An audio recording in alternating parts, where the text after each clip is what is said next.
सूर्यशौर्यमथेन्दुरिन्द्रपदवी सन्मङ्गलं मङ्गलम्। श्रीरामचंद्र श्रितपारिजातः समस्त कल्याण गुणाभिरामः सीतामुखं भोरुह चञ्चरीको निरन्तरं मङ्गलमातनोतु। आपदामपहर्तारं दातारं सर्वसंपदां लोकाभिरामं శ్రీరామం మోక్షదం నమామ్యహం. నేటి కాలమాన విశేషాలను గమనిద్దాం. స్వస్తి శ్రీ చాంద్రమాన విజయనామ సంవత్సరం ఉత్తరాయణం వసంత ఋతువు చైత్రమాసం కృష్ణపక్షం బుధవారం. సూర్యోదయం 5:39 సూర్యాస్తమయం 6:27 తిథి షష్ఠి సాయంకాలం 7:45 వరకు. తరువాత సప్తమి తెల్లవారుజామున 5:35 వరకు. నక్షత్రం ఉత్తరాషాఢ రాత్రి 2:43 వరకు. వర్జం ఉదయం 11:40 నుంచి 1:10 వరకు. దుర్ముహూర్తం ఉదయం 11:34 నుంచి మధ్యాహ్నం 12:25 వరకు. అమృతకాలం రాత్రి 8:42 నుంచి 10:12 వరకు. రావుకాలం బుధవారం కాబట్టి మధ్యాహ్నం 12 నుంచి 1:30 వరకు. నేటి విశేషం బుధవారం శ్రీరామచంద్రునికి ప్రీతికరమైనది. శ్రీరామునికి పూజ చేసుకోవడం, ఆయన్ని అనుసరించడం, రామాయణ పారాయణ చేసుకోవడం. బాలరామాయణం అని రామాయణంలో మొదటి సరిక. దాంట్లో నారదుల వారు శ్రీరామచంద్రుని యొక్క గుణగణములన్నిటినీ చెబుతూ రామాయణ గాథలంతని సంక్షిప్తంగా చెప్పేస్తారు. దాన్నే మనం సంక్షిప్త రామాయణం అని పిలుస్తూ ఉంటాం, లేదా బాలరామాయణం అని కూడా పిలుస్తుంటాం. అంటే పిల్లల చేత అది పారాయణ చేయించేవారు వరకు. అది చేసినట్లయితే ఏమవుతుంది? పఠందిజో వాగ్గృషభత్వమీయాత్, వాక్కుశలత ఏర్పడుతుంది, వ్యాపార నైపుణ్యం ఏర్పడుతుంది, విజయశీలం ఏర్పడుతుంది, అన్ని రకాలైనటువంటి మహత్వాలు కూడా సిద్ధిస్తాయి. కాబట్టి అది పారాయణ చేసుకోవడం చాలా మంచిది. ఆ రామచంద్రునికి ప్రీతికరమైనది అనమాట. మామూలుగా రామాయణం చదువుకోవచ్చు, రామగారు చదువుకోవచ్చు. మొత్తం మీద ఆ చరిత్ర వలన మనని మనం సంస్కరించుకోవాలి. నేటి ఆణిముత్యాలు.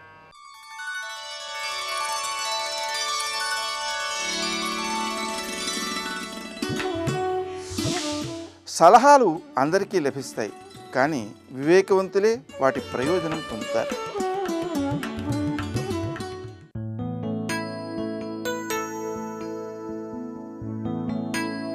కన్నీళ్లని చిరునవ్వుతో ఎదుర్కోగలిగితే ఆనందం నీ చిరునామా అవుతుంది.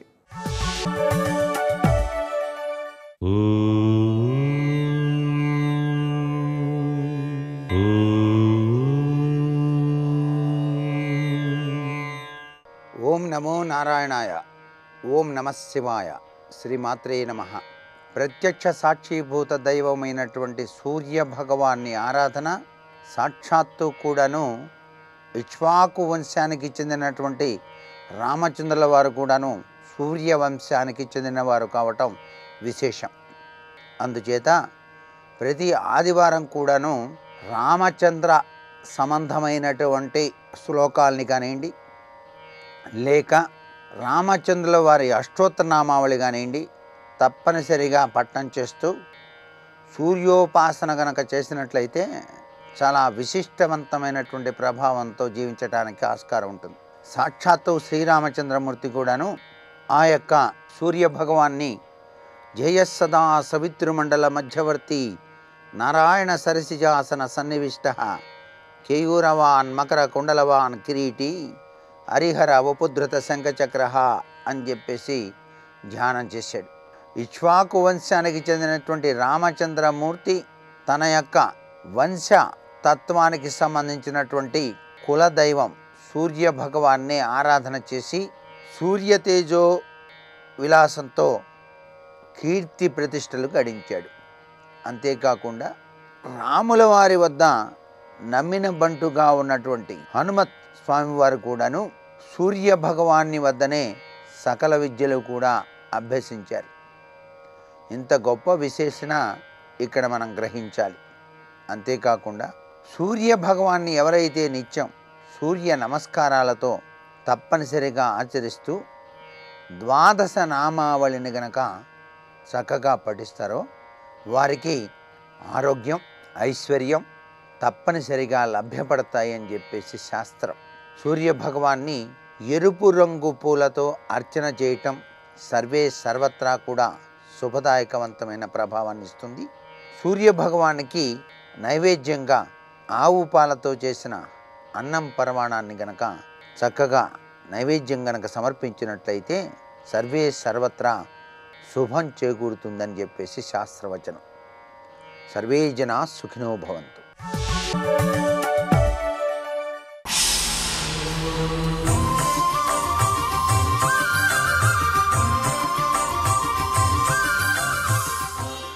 శతక సాహితీ సరస్వతికి నమస్కారం.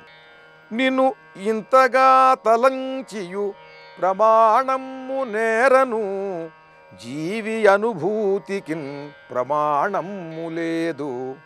నీదగు దయకాక జీవి అనుభూతికిన్ ప్రమాణంబు లేదు.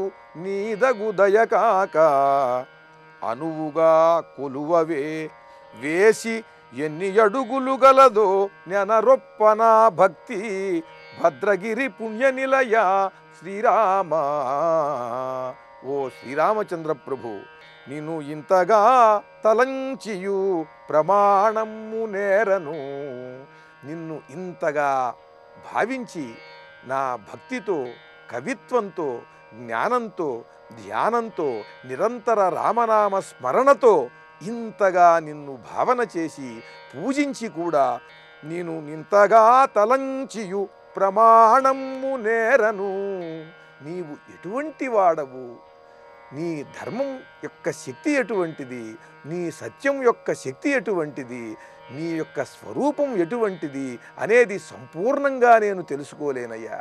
ఇంతగా భావించి కూడా రామాయణ కల్పవృక్షం రాసి, ఇన్ని శతకములు రాసి, నిరంతరం రామనామస్మరణ చేస్తూ, ఓ స్వామి, పూర్వరామాయణాలన్నింటినీ కూడా పఠించి ఇంతగా నా ఆత్మ అంతా కూడా నీవే అనేటువంటి భావన చేసి, నా హృదయంలో నిన్ను నిలుపుకుని, మనసంతా నిన్ను నిలుపుకుని, మాటలన్నీ కూడా నీతోనే నింపుకుని ఉన్న నేను ఇంతగా తలంచియు, ఇంతగా నిన్ను తలంచి, ఇంతగా ఆరాధించి కూడా ప్రమాణము నేరను.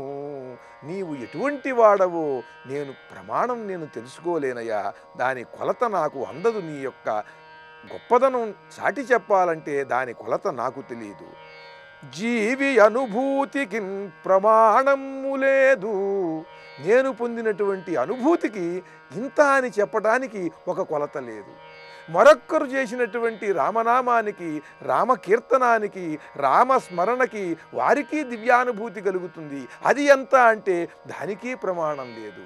ఎవరి అనుభూతి వారిదే, ఎవరి భక్తి వారిదే, ఎవరి సాధన వారిదే. అందరినీ నువ్వు అంతగా అనుగ్రహిస్తూ ఉంటావు.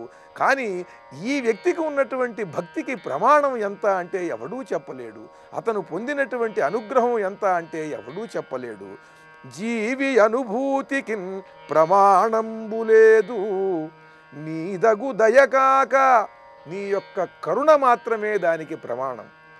ఆ వ్యక్తిని నీవు ఎంతగా కరుణించావో, అతనికి ఎంతటి ప్రశాంతినిచ్చావో, ఎంతటి ఆనందాన్నిచ్చావో అదే ప్రమాణం. అది అతనికే తెలుస్తుంది తప్ప అది కూడా ఇతరులకు తెలియదు. జీవి అనుభూతికి ప్రమాణంబు లేదు. నీదగు దయకాక అనువుగా కొలువవే వేసి ఎన్ని అడుగులు గలదో నెనరొప్పనా భక్తి.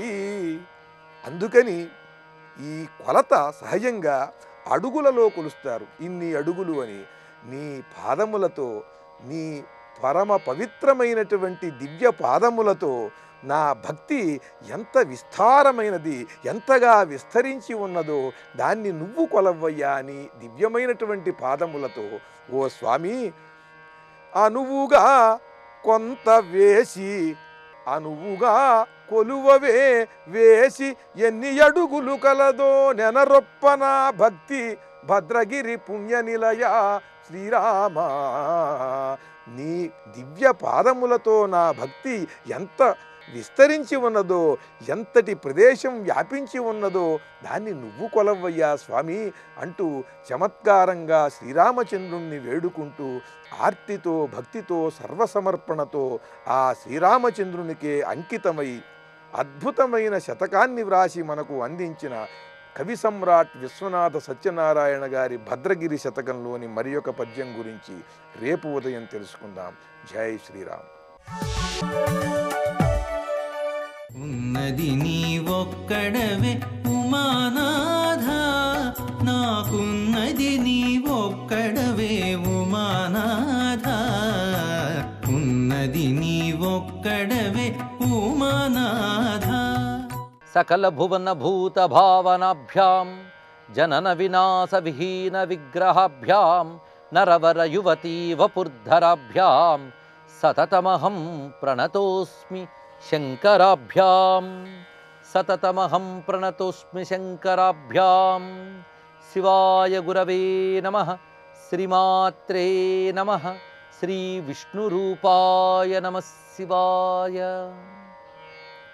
కైలాసంలో తపోనిష్టలో ఉన్న పరమేశ్వరుడు తదుపరి జరగవలసినటువంటి వివాహ కార్య నిమిత్తమై ఒక్కసారిగా సప్తర్షుల్ని అరుంధతీదేవిని స్మరించారు. అరుంధతి వశిష్ఠులతో పాటు ఇతర మహర్షులు కూడా అక్కడికి చేరుకున్నారు. ఆ సప్తర్షి సముదాయం పరమేశ్వరుడు తమను తలంచుకున్నందుకు గాను ఆనందిస్తూ నమస్కరిస్తూ ఇలా అంటున్నట్ట, మేము చేసిన తపస్సులు సాధనలు అన్నీ ఈరోజు సాఫల్యాన్ని పొందాయి.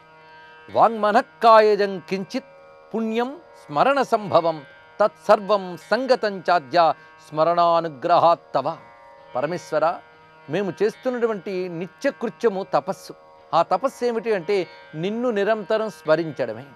స్వామిని స్మరిస్తూ ఏ కార్యం చేసినా అది తపస్సే. అలాగా వాంగ్మనఃకాయజం కించిత్ పుణ్యం అంటే వాక్కుతోనూ మనస్సుతోనూ శరీరంతోనూ చేసినటువంటి పుణ్యములు నిరంతరం నిన్ను స్మరిస్తూ చేయడం, వీటి వల్ల ఈ రోజున నీ దర్శనం మాకు లభించింది. అంతేగాని మేము చూడాలనుకుంటే నిన్ను చూడలేం, మాకు దర్శనం ఇవ్వదలుచుకుంటే నువ్వు మాకు కనిపిస్తావు. పైగా ఈ కనిపించడం పిలిపించుకుని కనిపించే స్వామి, ఎంతటి భాగ్యం మాకు. పైగా మా స్థితి ఎలా ఉన్నది అంటే వామనస్య ఫలం యద్వజ్జన్మాంధస్య దృశౌ యథా వాచాలత్వంచ మూకస్య రంకస్య నిధిదర్శనం పంగోర్గిరివరాక్రాంతిర్వంఝాయా ప్రసవస్తదా దర్శనం భవతస్తద్వజ్జాతన్నో దుర్లభం ప్రభో. నీ దర్శనం అనేది దుర్లభమైనది. దేవతలకు కూడా నీ దర్శనం అంత తేలిగ్గా దొరకదు. ఎందరెందరో మహర్షులు అనేక వేల వేల సంవత్సరాల నుంచి తపస్సులు చేస్తున్నప్పటికీ నీ దర్శనాన్ని చివరికి నీ పాదముల కాలి కొనగోరును కూడా చూడలేరే. అలాంటిది నీ దివ్యమంగళ విగ్రహం మాకు ఎదురుగా కనబడుతున్నది. పైగా నువ్వు పిలిపించి దర్శనమిచ్చావు.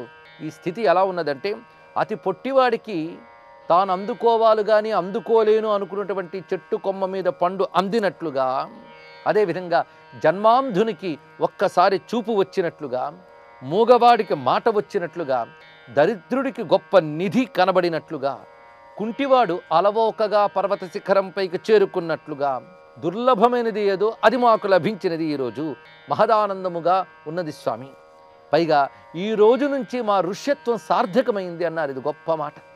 ఋష్యత్వము మునీశ్వరులు వీళ్ళు ఎప్పుడూ పూజ్యులే, కానీ ఆ పూజ్యత పెరిగిపోయిందిట.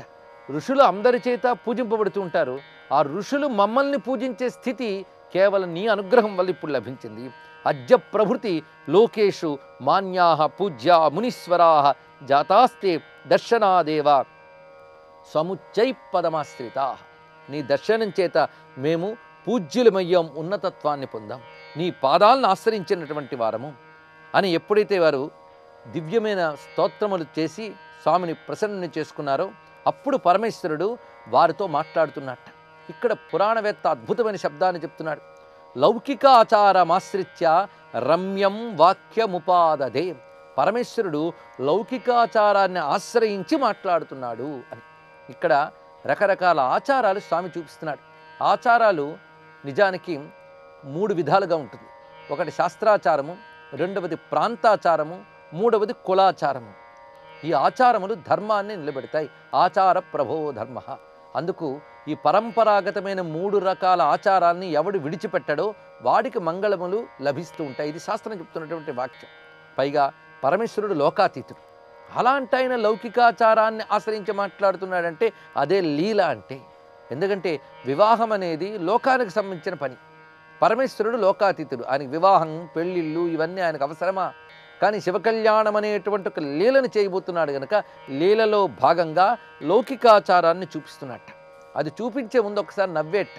ఎందుకంటే లీల చేయబోతున్నాడు, ఆయనకు అవసరం లేని పని అది నిజానికి. ఆయన ఎప్పుడూ కూడా శక్తి నుండి వియోగము లేనివాడే, అయినప్పటికీ లీలగా చేయబోతున్నాడు కనుక ఒక మందహాసం చేశాడు స్వామి. స్వామి చిరునవ్వు లీలకి, జ్ఞానానికి, ఆనందానికి సంకేతం. పరమేశ్వరుడి మందహాసంలో ఆ విధమైనటువంటి ఆనందము, జ్ఞానము, లీలా విలాసము కనబడతాయి. ఆ చిరునవ్వు ఎంత అందంగా ఉన్నదో ఇక్కడ కాళిదాస మహాకవి వర్ణించి చూపిస్తున్నారు. అథ మౌళిగతస్యేందోర్ విశదైర్దశనాం శుభి ఉపచిన్వన్ ప్రభాం తన్వీం ప్రత్యాహ పరమేశ్వర. స్వామికి సిగపై నెలవంకున్నది, ఆ నెలవంకు నుంచి వెన్నెలలు వస్తున్నాయట. ఆ వెన్నెలల కంటే అందంగా ఉంది స్వామి పెదవులపై చిరునవ్వు వెన్నెల. పైగా స్వామి తనువే తెల్లని కాంతులతో ప్రకాశిస్తూ ఉన్నది, పైన చంద్రుడి కాంతులు ఎలాగో ఉన్నాయి. ఇప్పుడు ఈ నవ్వు కాంతులు జతపడి ఆ మిగిలినటువంటి దేహపు కాంతులు మరింత అద్భుతంగా ఉన్నాయట. అలాంటి ప్రభాం తన్వీం, దివ్యమైనటువంటి ప్రభను వెలువరిస్తూ పరమేశ్వరుడు మాట్లాడుతున్నాడు ఇక్కడ. ఈ చెప్పేటువంటి పలుకులు ఎంతో అద్భుతంగాను, మధురంగాను, రమ్యంగాను ఉన్నాయి. ఋషయశ్చ సదా పూజ్య భవంతశ్చ విశేషత. ఎప్పుడైనా సరే ఋషులు ఎల్లవేళలా పూజ్యులే. ఇది సాక్షాత్ పరమేశ్వరుడు చెప్తున్నాడు. ఋషులే పూజ్యులు. అందులో ఋషుల్ని స్మరించకుండా ఏ దేవతలను ఆరాధించడం ప్రయోజనం లేదు. ఎందుకంటే ఫలానా దేవత అని ఆ దేవతను మనకు తెలియజేసిన వారు, ఆ దేవతని ఎలా ఆరాధించి అనుగ్రహం పొందాలనే విధానాన్ని చెప్పిన వారు ఋషులు. అందుకు దేవతలు కూడా ఋషుల పట్ల కృతజ్ఞతాభావం కలిగి ఉంటారు, పూజ్యభావం కలిగి ఉంటారు. పైగా ఋషులు శాసిస్తే దేవతలు కూడా గడగడలాడతారు. అంత శక్తి ఋషులకు ఉన్నది. అందుకు పరమేశ్వరుడు కూడా ఇక్కడ ఋషయశ్చ సదా పూజ్య, ఋషులు ఎల్లవేళలా పూజనీయులు. భవంతశ్చ విశేషత, అందులోనూ మీరు ఆ ఋషుల్లోకెల్లా మరింత పూజ్యులు. అందువల్లనే నేను మిమ్మల్ని స్మరించాను. ఎందుకంటే భగవంతుని కార్యము ఋషుల ద్వారా నెరవేర్చడం అనేది ఒక అద్భుతమైన విషయం. అందుకు పరమేశ్వరుడు వారిని ప్రత్యేకమైన మన్ననతో ఈ మాట అంటున్నాడు. యుష్మాకం కారణాద్విప్రా స్మరణంచ మయా కృతం. నేను ఒకానొక కారణం చేత మిమ్మల్ని స్మరించాను సుమా. నా లీలాకృత్యముల అంతరార్థం ఒక్కటే. అదేమిటి అంటే జగత్తు యొక్క ఉపకారమే నా యొక్క లీలకి పరమార్థము. పరమేశ్వరుడు లీలలు ఎందుకంటే జగత్తుకు ఉపకారం కోసం. ఆ జగత్తుకు ఉపకారం కోసమే నేను అనేక రూపములు ధరించి ఉన్నానని మీకు తెలుసు. పైగా నేను అష్టమూర్తులు ధరించి విశ్వమంతా వ్యాపించిందే ఈ లోకరక్షణ కోసం. మూర్తయోష్టౌచ యా ప్రోక్త మదీయా పరమర్శయ తా సర్వాహ ఉపకారాయ నతు స్వార్థాయ తత్స్ఫుట. లోకంలో ఎవరైనా రూపం ధరించితే స్వార్థమునికే ధరిస్తారు. వాళ్ళ కర్మఫలాలు అనుభవించడం కోసం రూపాలు ఉంటాయి. ఆ వచ్చిన రూపాలతో వాళ్ళ స్వార్థములు వారు తీర్చుకుంటూ ఉంటారు. నేను ధరించిన రూపములు అటువంటివి కావు. నా రూపాల వల్ల నాకేం ప్రయోజనం లేదు. పరమేశ్వరుడు తన 8 విధాల రూపాలతో లోకంలో వ్యాపించి ఉంటాడు. మూర్తయోష్టౌచ యా ప్రోక్త. 8 రకాల రూపములు ఏమిటంటే పంచభూతములు, సూర్యుడు, చంద్రుడు, క్షత్రజ్ఞుడు అనబడే అష్టమూర్తులు. ఈ అష్టమూర్తులే ఈ సమస్త విశ్వములో ఉన్న పరమేశ్వరుని స్వరూపాలు. ఇది భావన చేయాలి. భావన చేస్తే పరమేశ్వరుడు మన చుట్టూ ఉన్నాడని స్పృహ కలుగుతుంది. అష్టమూర్తి ఉపాసన. అందుకు నా అష్టమూర్తులు లోకానికి ఉపకారం కలిగించడం కోసం మాత్రమే, స్వార్థము కొరకు కాదు అని మీకు తెలుసు కదా అన్నాడు ఇక్కడ. అంటే గాలి వీస్తోంది, ఎవరి కోసం? గాలి కోసం వీస్తున్నదా? లోకం కోసం వీస్తున్నది. అగ్ని జ్వలిస్తున్నది, నీరు ప్రవహిస్తున్నది. ఇవన్నీ కూడా లోకోపకారం కోసమే. అక్కడే కనబడుతుంది శివుని యొక్క తత్వము. కనుకనే పంచభూతములు లోకమునకు శివం కలిగించడం కోసమే ఉన్నాయి. అదేవిధంగా సూర్యుడు, చంద్రుడు వీరు కూడా లోకోపకారం కోసమే. సూర్యుడి కాంతి సూర్యుడి కోసం కాదు, మన కోసం. ఇవన్నీ శివస్వరూపంలోని కాస్త విచారణ చేసినా తెలుస్తున్నది. అందుకు స్వార్థము కొరకు కాకుండా 8 మూర్తులుగా నేను విశ్వమంతా వ్యాపించి ఉన్నాను. ఇలాంటి వాక్యాలే మననం చేసుకోవాలి. ఇవే తత్వబోధకములు, ఉపాసకులకి ఉత్ప్రేరకములైనటువంటి శబ్దములు ఇవన్నీ కూడా. అలా విశ్వమంతా కూడా లోకోపకారం కలిగించడం కోసమే నేను వ్యాపించి ఉన్నాను గనక ఇప్పుడు ఆ ఉపకారం చేసే కృత్యంలో భాగంగానే ఇప్పుడు నేను వివాహం చేసుకోవాలి. ఏమిటా ఉపకారం అంటే దేవానాం దుఃఖముత్పన్నం తారకాత్సుదురాత్మనః. లోక విధికి, ధర్మ విధికి విఘాతం కలిగించేటువంటి తారకాసురుడనే మహారాక్షసుడు విజృంభించి ఉన్నాడు. అతడు బ్రహ్మ ఇచ్చిన వరములతో దేవతలను బాధిస్తున్నాడు. దేవతలకి బాధ అంటే లోకానికి బాధ. అది అందుకు లోక బాధ దేవబాధ పోగొట్టడం కోసమని నేను పార్వతీదేవిని చేపట్టాలి. అలాగా లోకోపకారం కోసం నేను కృత్యం చేయబోతున్నాను. దానికి మీ యొక్క సహకారం కావాలి. పైగా మీకు తెలిసిన విషయమే, మీరే కదా పరీక్షించడానికి వెళ్ళి వచ్చి చెప్పారు అద్భుతంగా తపస్సు చేస్తున్నది అని. ఆ తపస్సుని నేను మెచ్చాను. పరమ ఋషులు కూడా చెయ్యలేనటువంటి తపస్సు ఆమె ఆచరించింది. తయావై సుతపస్తప్తం దుష్కరం పరమర్షిభి. గొప్ప గొప్ప ఋషులు కూడా చెయ్యలేని మహాతపస్సు చేసింది ఆవిడ. మీరు చూశారు ప్రత్యక్షంగా, నేను పరీక్షించాను. ఆ తపస్సుకు ఫలితంగా నేను వరమిచ్చాను. తస్యై పరం ఫలం దేయమభీష్టం తద్ధితావహం. ఆమె కోరుకున్నట్లుగా నేను ఆమెను చేపడతాను అని వరమిచ్చాను. పైగా భక్తులు కోరిన కోరికలు తీర్చడం నా యొక్క కృత్యం. ఆ విధంగా ఆమె యొక్క వచనాన్ని అనుసరించి నేను భిక్షు రూపంతో వెళ్ళి ఆమెను చేపట్టడానికై భిక్ష అడిగాను. ఆమె చెప్పిన మాట కూడా చేశాను. ఇప్పుడు పెళ్లి పెద్దలుగా మీరు అక్కడికి చేరి వెళ్ళి మీరు మాట్లాడి ఈ పని సానుకూలమయ్యేలాగూ హిమవంతుడు తన కుమార్తెను నాకిచ్చి వివాహం చేసేలాగూ మీరు మాట్లాడాలి. ఈ సంబంధ విషయం మీరే చూసుకోవాలి. అందున అరుంధతీదేవితో వెళ్ళండి. ఇలాంటి కార్యక్రమాల్లో స్త్రీ ఉండడం అన్ని విధాలా మంచిది అన్నాడు పరమేశ్వరుడు. అరుంధతి సహితంగా సప్తర్షులు స్వామికి నమస్కారం చేసుకుని ఆ దేవ ప్రేరణతో హిమవత్ పర్వతానికి చేరుకున్నారు. సర్వం శ్రీ సాంబ సదాశివ చరణారవిందార్పణమస్తు. శ్రీరాఘవం దశరథాత్మజమప్రమేయం సీతాపతిం రఘుకులాన్వయరత్నదీపం.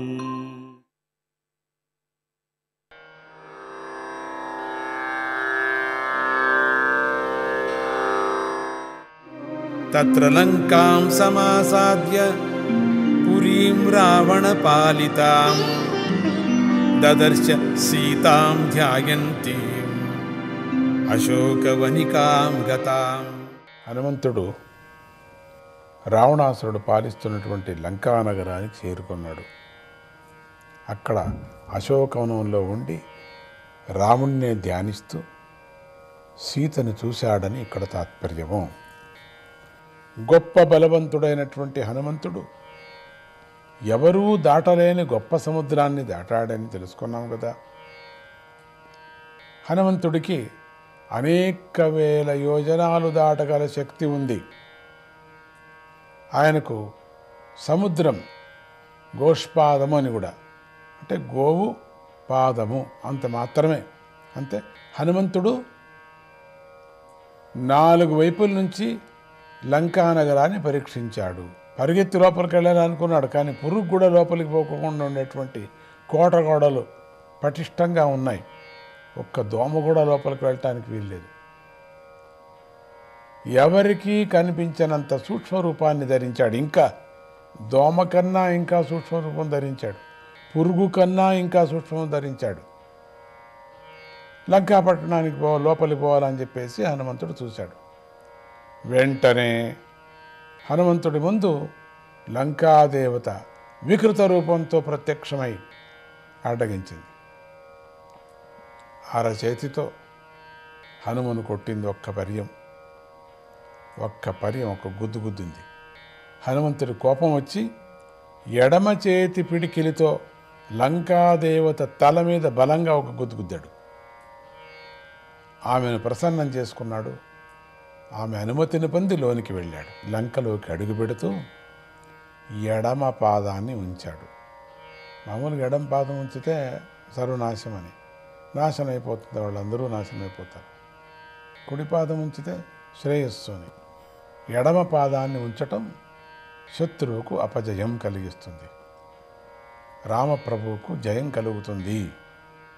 అలా హనుమంతుడు అతి జాగ్రత్తగా అడుగడుగున ప్రభువు క్షేమం కోరుతూ ముందుకు అడుగులు వేస్తున్నాడు.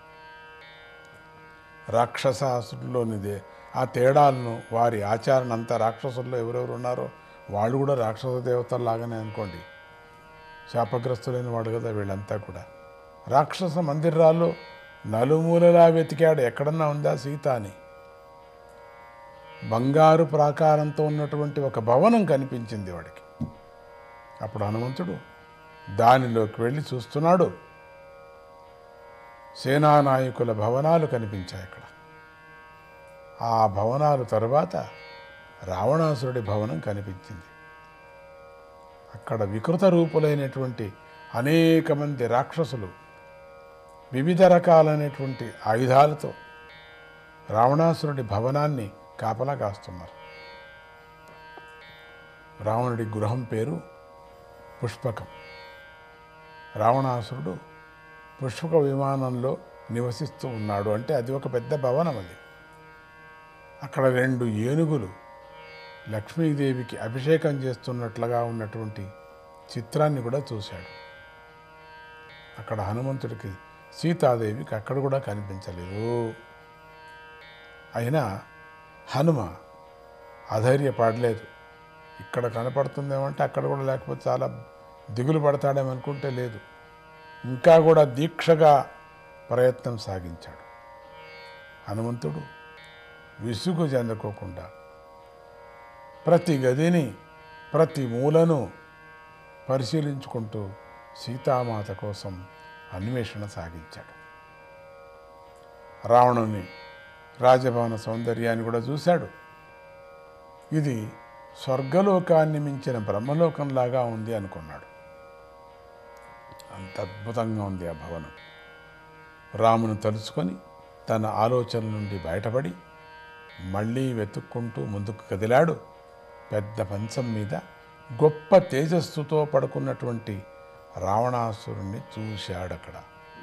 అక్కడి నుంచి పాకశాలలోకి అంటే వంటగదిలోకి వెళ్ళాడు. వంట ఇల్లే పాత్రగా ఉంది అన్నమాట. హనుమంతుడు వాటిని అంతా గమనించి ముందుకు వెళ్ళాడు. సీత కనిపించలేదు. తీవ్రంగా ఆలోచించాడు. సీత కనిపించకపోతే రావణాసురుణ్ణి చంపేయాలి, లేదా వాడిని వెతుకెళ్ళి రాముడి ముందు పడేయాలి అనుకున్నాడు. ఇంతలో హనుమకు ఎదురుగా అశోకవనం కనిపించింది. అవును, ఇదొక్కటే వెతకలేదు, ఇది కూడా పూర్తి చేస్తే లంకంతా వెతికినట్లు అవుతుందనుకొని అశోకవనంలోకి అడుగుపెట్టాడు. ఇంగుడు చెట్టు మీద కూర్చొని జాగ్రత్తగా వనాన్నంతా పరిశీలించిస్తున్నాడు. శింశుపా వృక్షం కింద కూర్చున్నటువంటి ఒక స్త్రీమూర్తిని చూశాడు. ఆమె రాముణ్ణే ధ్యానిస్తూ ఆ ఉండటాన్ని చూశాడు.